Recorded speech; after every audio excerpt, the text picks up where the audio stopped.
Hey, friends. Thanks so much for tuning in to Redeeming Hope's first online gathering of 2022. Welcome to the new year, and thank you guys so much for tuning in with us today. I want to remind us that as of this Sunday, actually as this video premieres, we are meeting weekly at the Clarksville area YMCA. So if you're in Clarksville, I'd love to invite you guys to jump in with us and join us in person at the Clarksville area YMCA from this Sunday moving onward. We are still delivering this online gathering. We'll still be doing this. And then also one thing that we're celebrating kind of in this first quarter of 2022 is we're moving into a co-lead pastor model. As I shared a few weeks ago, Derek Lewandowski, who you have heard if you've been watching our online gatherings over the past few months, Derek's going to be coming on with me in a co-lead pastor model over the next month or two. So you're going to be seeing more of Derek online as in the next few weeks and months. So as we begin, just quickly, if you want to reach out to us, if you want to connect with us, you can text us 931-326-4512. You can email me, Josh, at redeeminghope.org, or you can find us on Discord, ourhope.cc/Discord. That's where our groups connect. That's where we talk about the gatherings. That's where we talk about our Bible reading plan. I also want to share a very exciting and specific update from last month. So last month I had mentioned to you that we were a little short on our budget by around $8,000, about $7,900 to be specific. And by God's grace, you guys generously gave. We had people outside of our church generously give over $14,000 for us to meet that budgetary goal and come into 2022 strong. Now, I just want to celebrate this, not necessarily because of the money, but because of God's faithfulness and your faithfulness to partner with us. Like, God uses our gifts. He doesn't need our gifts. He doesn't actually need anything. God can just snap his fingers and have money appear in the bank account or have people appear in the seats. But God uses our invitations to invite people to come with us into this family of faith. God uses our generosity and his Spirit works in the midst of these things in his sovereignty. So your partnership with us has allowed God to position our church well for 2022. And I just want to thank you guys so much for being obedient to Jesus and for following his call and for helping us get whole for 2022. So thank you guys so much for that. And actually, if you'd like to partner with us financially and continue, we'd like to encourage you to do so. You can go to ourhope.cc/give, or you can find us on Venmo at Redeeming Hope. Thank you guys again so much for tuning in to this online gathering. So we're starting a new series to begin 2022, and it's called Connected. And we're going to be going through this series for the next 3 weeks. And it kind of ties in with our vision and who we are as a church. And so as a reminder, here is our vision. I'll put it on the screen for us. See, we exist as a family of faith that follows Jesus and helps others find him by living all of life as missionaries of hope. Now, the questions that we're asking, the questions that we want to begin every year with is, what does this vision mean? How does this actually play out? And why do we feel like Clarksville needs a church like Redeeming Hope that values the things that we value? And as I was thinking and praying about this as we are beginning 2022, for me it came back to this idea of connection. You see, human beings are drawn towards one another in relationships. We gather in groups by affinity, by culture, by our profession or vocation. And this pull towards relationship is actually what it means to be human. It's a key element of being human. And we see even statistical data that shows us that when we live in healthy relationships with others, it actually statistically increases our health benefits, right? There's lower inflammation, there's decreased effects of aging, lower rates of heart disease, and overwhelmingly longer lives. Actually, Corey Ball, a couple of months ago, as he did a guest spot for us in our Encouragements from Broad series, referenced some statistical data about how living in healthy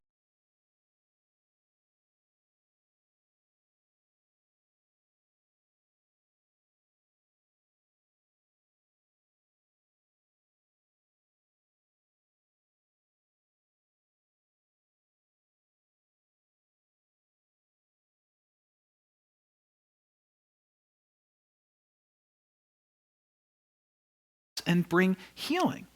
And we even describe relational disconnect with the language of physical pain. Listen to these common terminologies. She broke my heart.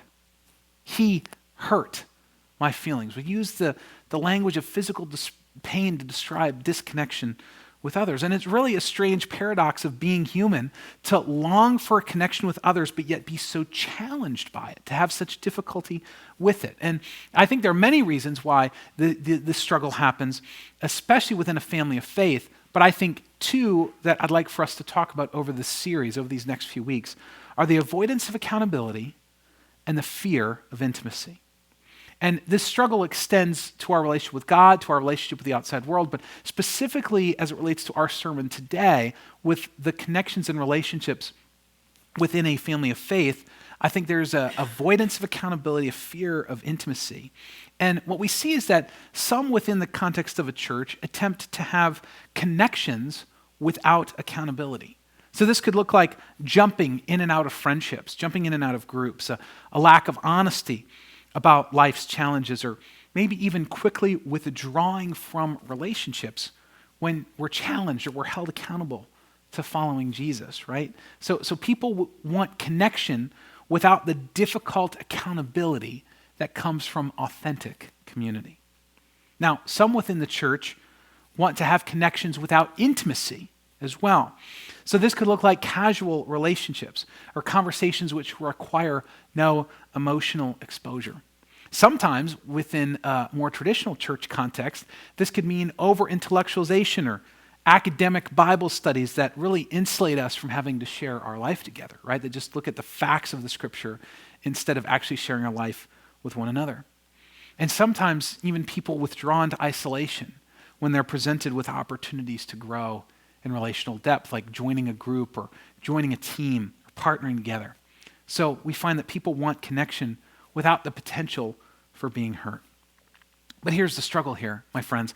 Accountability and intimacy, they're both required for true, authentic, connected community. And spiritual connections that are within a church context, they have to have these elements in order for them to be real and thriving. And here's the deal.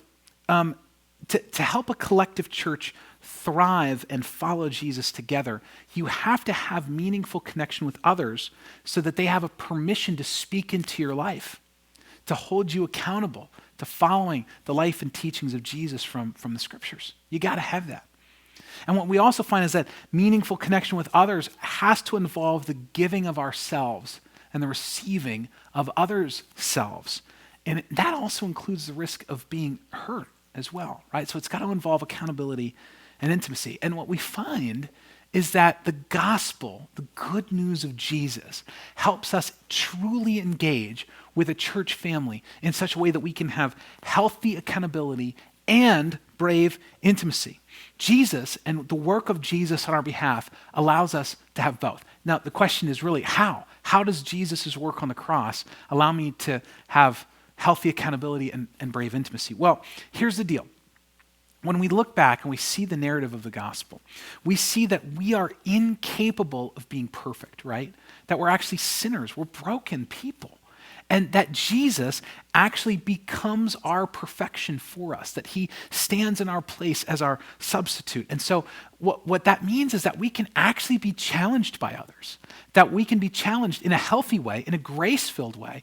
We can be held accountable to following the life and teachings of Jesus and fail in our attempts to do that, and yet still experience God's grace.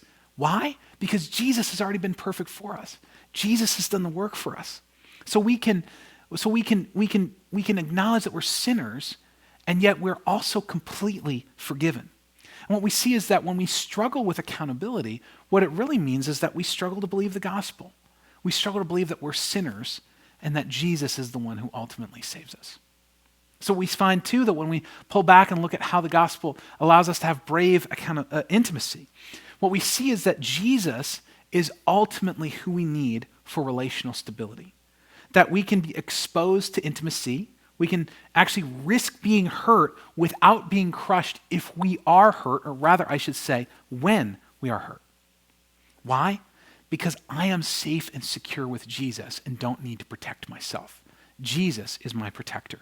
And when we struggle with intimacy, we're struggling to believe the gospel, that Jesus is both our healer and our protector. And my friends, all of this idea of accountability, intimacy, family, it ties in with what we see being connected with one another, with God, and with the world around us, how that fits into our vision to be a family, to follow the life and teachings of Jesus unapologetically, and to help others find Jesus. And so this not only fits into how we view church, but it actually fits into how we view what it means to be human. You see, if connecting with others is what it means to be human, and accountability and intimacy are key elements of being connected with others, then Jesus' work on the cross not only gives us the freedom to be in healthy relationships, but it also gives us the freedom to be human again, to become more human as we engage with others, as we have accountability with others, as we have intimacy with others. We're becoming more like He created us to be. And so today, as we enter into this 3-week series, we're beginning to talk about what it looks like to being connected with one another, and specifically as it relates to within a church family. Now, this idea of being connected with one another and church as a family comes from a very meaningful passage, actually, where Jesus is with many people teaching, okay? He's in a house, and the house is so packed with people that no one else can get in. And that's when we come to these words in Matthew, starting at chapter 12, verse 46. It says, while Jesus was still speaking to the people, behold, his mother and his brothers stood outside, asking to speak to him. But he replied to the man who told him, "Who is my mother and who are my brothers?" And stretching out his hand towards his disciples, he said, "Here are my mother and my brothers. For whoever does the will of my Father in heaven is my brother and sister and mother."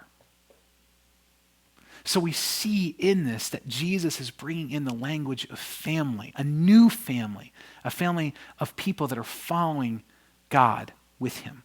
Now, a couple weeks ago was Christmas, and over Christmas, our family went back to Maryland and spent some time with Rachel's side of the family. And every time I go to stay with Rachel's family, I'm learning that I enjoy another food that I didn't enjoy, that I didn't like the year before. So Rachel's family has some unique Christmas Day traditions for their breakfast. And so they have something called Scrapple, which I will not explain what it is here. Just know when it is thinly sliced and fried to perfection, it is absolutely delicious. And I really didn't like it. And I grew up with my mom and dad eating Scrapple, but I never liked it. But over time, I try everything once. And so over time, as I tried Rachel's family Scrapple, I've liked it more and more to the point now where we bring back multiple pounds of it and cook it and eat it here.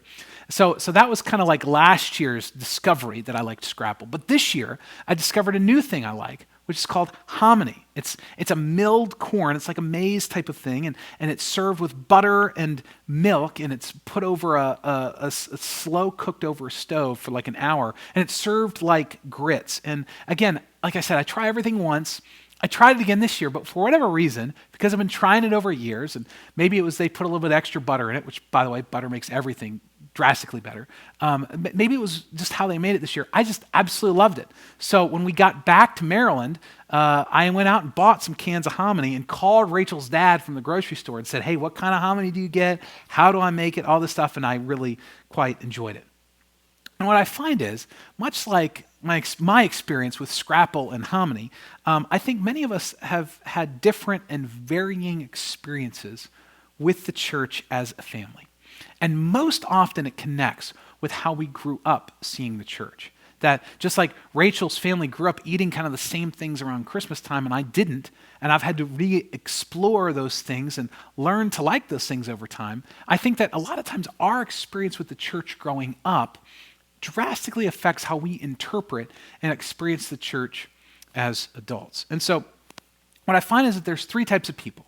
People that have had positive experiences with the church, people that have had negative experiences with the church, and people that have had no experiences with the church. So for me, I grew up in a church context. I grew up going to church Sunday morning, Sunday night, Wednesday night, every time the doors are open, my family was there. So when I think about a church, I get an image of my mind of white columns and a big Baptist church building and meetings and red carpet and sermons and choir lofts. And I remember running around this big church and playing hide and seek with my friends. And for the most part, I was insulated from the politics of church. And I had a positive experience. And so that might be some of your experiences as you hear about that word and concept of church. But some, and I'd say many or most, or probably if you've been in the church any length of time, almost all of us have had at least some negative experiences within a church.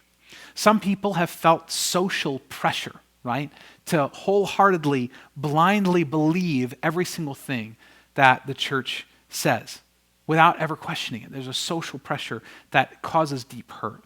Some of us have felt that financial pressure where all a church talks about is money, and most often that's when a church is growing or when a church is dying. Some of us have experienced deep hurt and abuse from the concept of church, from being a part of a church. The unaddressed either sexual abuse or leadership abuse or pastors being heavy-handed or even encouraging others to be heavy-handed as well. There can be drama, infighting, politics. Some of us were damaged by a lack of authenticity and just surface level things where the brokenness was hidden. And some of us have even been damaged by a lack of accountability or lack of intimacy. And maybe this has soured you from connecting, especially connecting with church and the idea of church as a family. Maybe it's made it harder for you, or maybe it's even made the concept of church hard to even grasp or consider. Maybe it's even affected whether you believe God is real. And I want you to know, if that is you today, that is completely understandable. It makes sense. And I want you to know that Rachel and I know intimately what it's like to be hurt by a church. We've been serving in a church context for over 10 years. That's been part of my job for almost 10 years. And so we know what it's like to be hurt. And it can take a long time to heal from that. And being in that healing process is okay if you are seeking the healing, if you're seeking Jesus, if you're seeking growth. And so I want to encourage you, if that's you, that Redeeming Hope is a safe space for you, because many people who had been a part of the church in the past that now come to our church have experienced that hurt as well. Now, for some of you that might be watching this or maybe have shown up to our church, you might have no church experience at all. Maybe you just went, there was a wedding or a funeral, and when somebody says, you want to come to church with me, it's like saying, hey, do you want to go to a bingo hall? Well, nobody goes to bingo halls anymore. Nobody goes bowling anymore, right? Well, most people don't. I like to go bowling. But most people, when they hear concept of church that have no church experience, it's like saying, let's go play bingo. So the question I want us to explore today is, what if church isn't a building? It's not a meeting, a place for politics or hurt. But what if God tells us that his church is a living, breathing family that you can be connected to for accountability and for intimacy? And so our main point for today is this, that our church is not first an organization, corporation, or institution. We are first and foremost a connected family. When we connect like a family, everyone involved thrives and grows into looking more like Jesus together. So, 3 short points. The church is a connected family. The church is a connected family centered on Jesus. And finally, we're going to look at the church as a connected family that is global and local. So first we see the church is a connected family. Now the Bible uses many different metaphors for the church in the scriptures: a bride to her groom, a living home or temple. And all of these metaphors that the scriptures use are really powerful. But one that has affected Rachel and I the most is the church as a family, or how we are collectively members of God's household. Look at how Paul puts it in Ephesians 2, verse 17. And Jesus came and preached peace to you who are far off and peace to those who are near. For through him we both have access into one Spirit to the Father. So then you are no longer strangers and aliens, but you are fellow citizens with the saints and members of the household of God. You see, Jesus and the New Testament writers see a key and primary way of viewing those who follow Jesus as his family. And this was actually radically different than what we see throughout the scriptures up to this point. It wasn't historically like this. Jesus introduces it, and we'll see in a minute. Jesus talks about it back in Matthew, and we see Paul expounds on that in the text we just read. But going back to the garden, Adam and Eve were absolutely connected with God, with each other, with themselves, and even with all of creation. But we see that sin came in, disconnection came in, and distorted that connection to where Adam and Eve ran from God. They blamed one another. They felt shame within themselves, and they were even disconnected from the rest of God's created people. And the entirety of the Old Testament is God demonstrating how we can get reconnected with him. But it was part of that story was through this nation called Israel. It was through a genealogy. It was through one specific people group that connected with God, that were the primary point of connection between God and the world. And when we come to the Gospels, we come to the New Testament, we see that God expands this idea of family, of God's family, where it's beyond pedigree, it's beyond genealogy, where it actually is based on what God has done for us and our belief in Jesus. And that is the criteria for coming into God's family. Not based on where or how you were born, but whether or not you believe in the work of God for you. And so we see in Ephesians 2, it says, we are members of the household of God through Jesus. So we see that through Jesus, we have access to the Father into this new household, this new family. We are brought in by the work of Jesus to a connected family. So we see that we are a connected family, but this connected family is centered on the person and the work of Jesus. And this is how Jesus viewed himself. This is how Jesus viewed the will of God. This is how Jesus viewed this new family that he was forming. Let's read Matthew 12 again. While he was still speaking to the people, behold, his mother and brothers stood outside, asking to speak to him. So there's a person that came in that told Jesus, your mother and brothers are outside. And he turned to the man who had told him, and he said, who is my mother and who are my brothers? And stretching out his hand towards his disciples, he said, here are my mother and my brothers. For whoever does the will of my Father in heaven is my brother and sister and mother. Now he says that those who are part of God's family, those who are part of Jesus' family, are those who do the will of his Father. Well, then we have to ask the question, what is God's will? What is the will of the Father, right? Well, here's the deal. When you believe in Jesus, you accomplish the will of God for you. When you believe in Jesus, you are doing God's will. Look with what Jesus says at John 6. When they said to him, a group of people came to Jesus and they said, what must we do to be doing the works of God?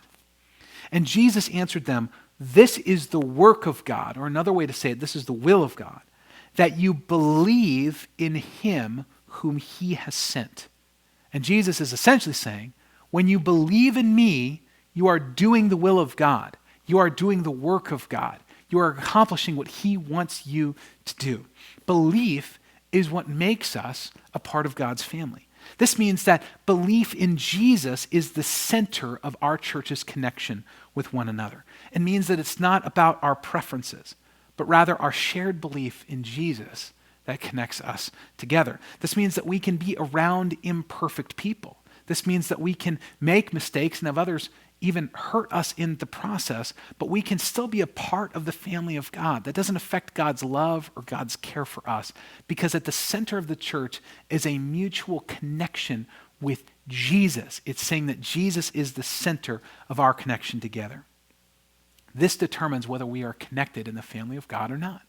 What we do with Jesus. Do we believe in him? Are we a church that is connected, that is a connected family centered on Jesus? But we see that the church is a connected family that is both global and local. And we see first the Bible says the church is a global, universal family. Look with me at Ephesians 1, verse 22. And God the Father put all things under Jesus' feet and gave him as head over all things to the church, which is his body, the fullness of him who fills all in all. So we see that Jesus is Lord, he's king, he's conquering, and he is a king over a universal and global church. So when you choose to follow Jesus, when you choose to believe in him whom the Father has sent, in Jesus, that means that you become a part of a global, universal family that's been expanding over 2,000 years. So you're part of the same family, the same church that Paul was a part of, the same church that Peter was a part of, the same church that John the Baptist foretold about, the same church that Jesus planted. So you can go anywhere in the world and still be a part of the church. However, we also see the church is a connected local family as well. So we see all throughout the Bible, and we could just spend an entire sermon on all the different ways that the church is local, but we see that the church in Jerusalem is referenced. We see the church at Antioch is referenced. We see Paul writing to the church of God that is at Corinth. We see at the end of Colossians, he says, "Give my greetings to Nympha and the church in her house." In churches, individual, local churches were being started all the time. Paul would go to a city.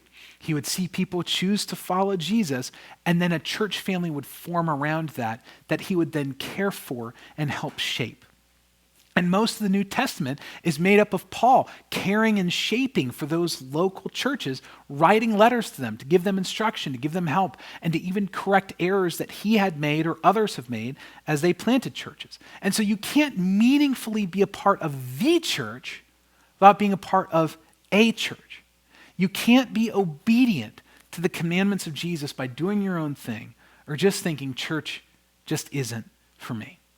My friends, there's so many commandments that Jesus and the Gospels have given us that we just can't fulfill without actually being in community, being held accountable to one another, and being intimate with one another. We can't accomplish what God is calling us to do within the concept of a local church.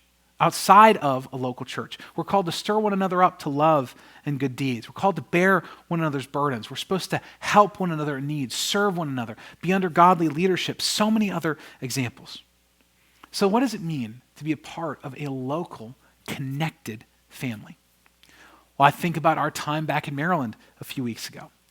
When we visited Rachel's family, well, we stayed with her mom and dad and Rachel's brother, and we saw my sister-in-laws and brother-in-laws, and we saw our family, and we did some really key, meaningful things together. We ate together, right? As I mentioned before with the Christmas breakfast.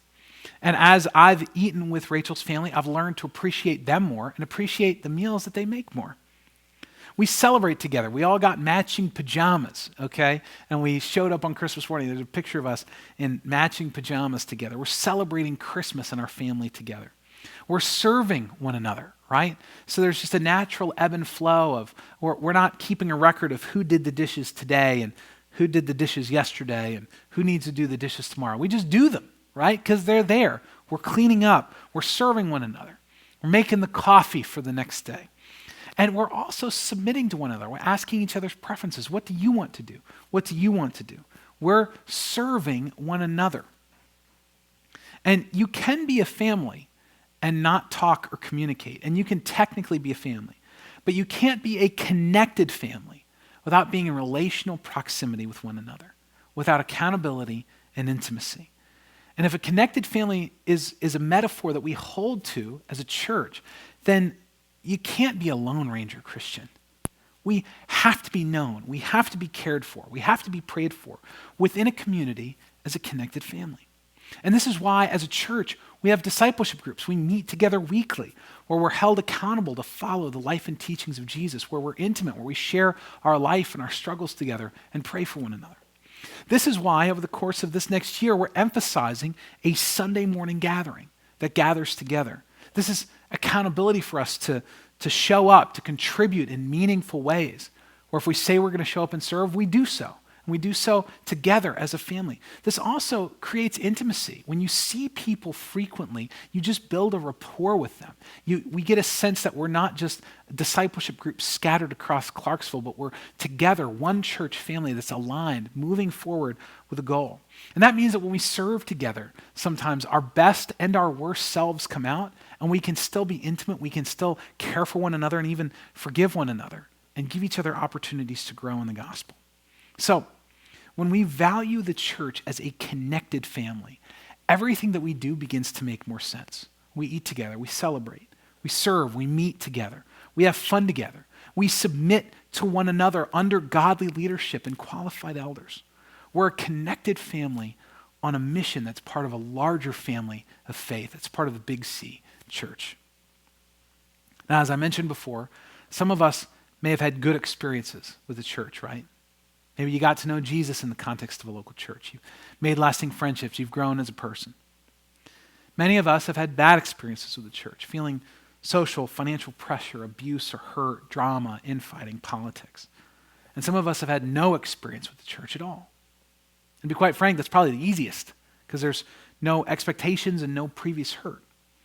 But wherever you are today hearing this message, I want you to know that Jesus is inviting you into a new way about thinking about church as a connected family. That's not perfect, that's not flawless, but we're together. Where we eat together, we celebrate, we mourn, we serve, we gather. And we gather as a family that is united around a common belief in Jesus at the center and a common mission to help others find Jesus. And as we said before, our church is not an organization. It's not a corporation or institution. We are first and foremost a connected family.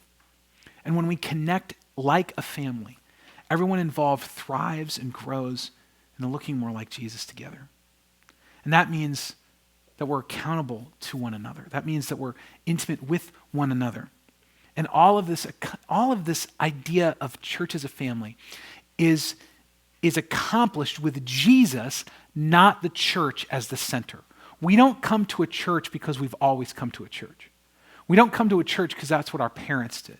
We don't come to a church because that's just what I've always done, what is expected of me. We come to church because we believe in Jesus. We believe in what he has done. And we believe he's called us together, to partner together, to move the mission of God forward as a connected family. He, and not the church itself, is the center of our connection. So thank you guys so much for tuning in with us. Just a few quick announcements as we end. You can connect with us on Sundays at the YMCA. I'd love to encourage you to show up at 10 a.m. at the Clarksville area YMCA if you're local. And also, we have our 2022 Bible reading cards. These are reading cards that we've been working on, that we work through as a church. We read them together in our groups, and we'll have them at the gathering on Sundays. And if you'd like one of these sent to you in the mail, you can just reach out to us. You can text us 931-326-4512 with your address, and I'd love to send you one of these. You can also access all of these resources on our website, redeeminghope.org. Thank you guys so much for tuning in, and we'll see you next week. Take care.